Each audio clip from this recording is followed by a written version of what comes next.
Olivia, really promising first round at Brands Hatch of the British Formula 4 Esports Championship. But talk us through it from your perspective. From your grid position, you moved up into a points paying position early on in the race. So, you told me before we started recording this that your thoughts going into the first lap were just send it. So, how did that work out for you?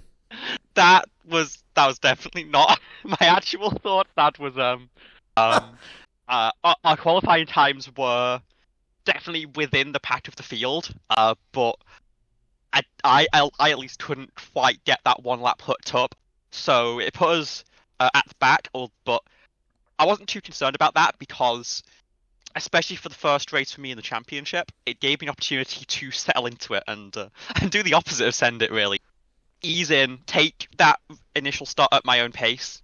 I knew there'd be some instance ahead, there'd be a lot of bunching up ahead, and so I could focus on really picking through any instance that happened on that start, and it worked out well because in turn two there was a big incident that started good 3 or 4 cars ahead, including the Alpines that were on the road in front of us, and because we were able to give ourselves that sort of 3/10 buffer to the pack in those opening corners, me and Sascha were able to just filter through on the inside line and get away unscathed and up about 5 positions.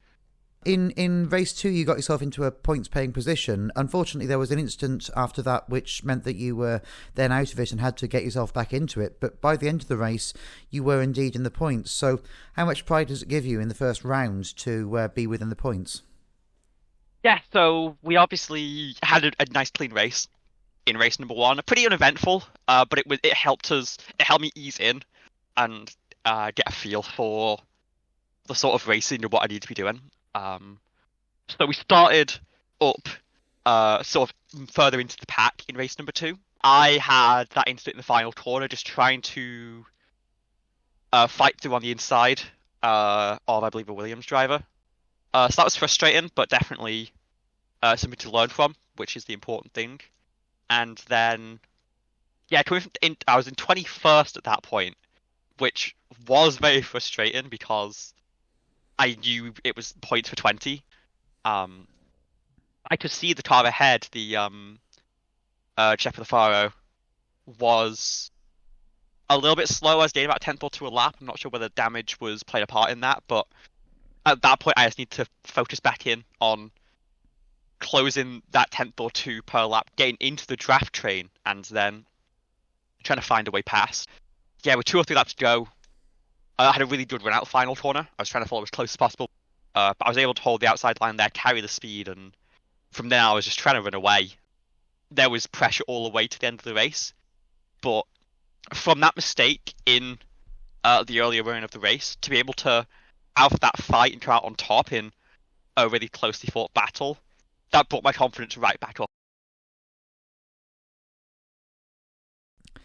All right, Saoirse. So let's talk about the first round of the British F4 Esports season at Brands Hatch Indy. How did you go into the race knowing that you'd be starting where you'd be starting and that it would be difficult to make up places?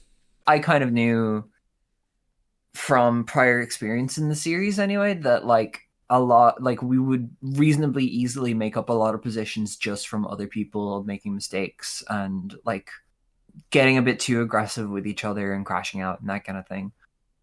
So I was kind of going into the first race okay, well, we're starting at the back. I just want to finish this race. If I make it to the checker flag, I will be very, very happy. And then it turned out that actually we gained a bunch of positions and got ourselves into the points, and I had to really fight to maintain that position for a bit, and then eventually finished in P18. Yeah, and P18, great result for the first race. Are you looking to build on that? Obviously, Zandvoort is a circuit that will bring new challenges, but I've heard that particularly you're looking forward to the tail end of the season and circuits like Alton and Knockhill.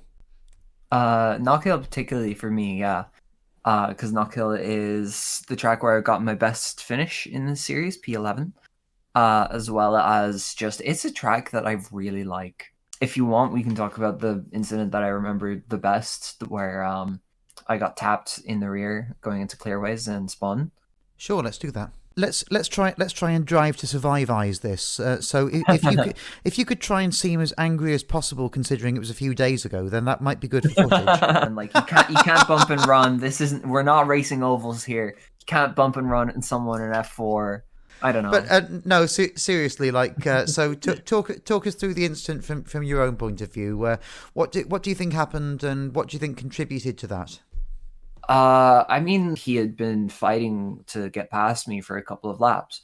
I get on the brakes. He just gets on the brakes too late, taps me, and I spin.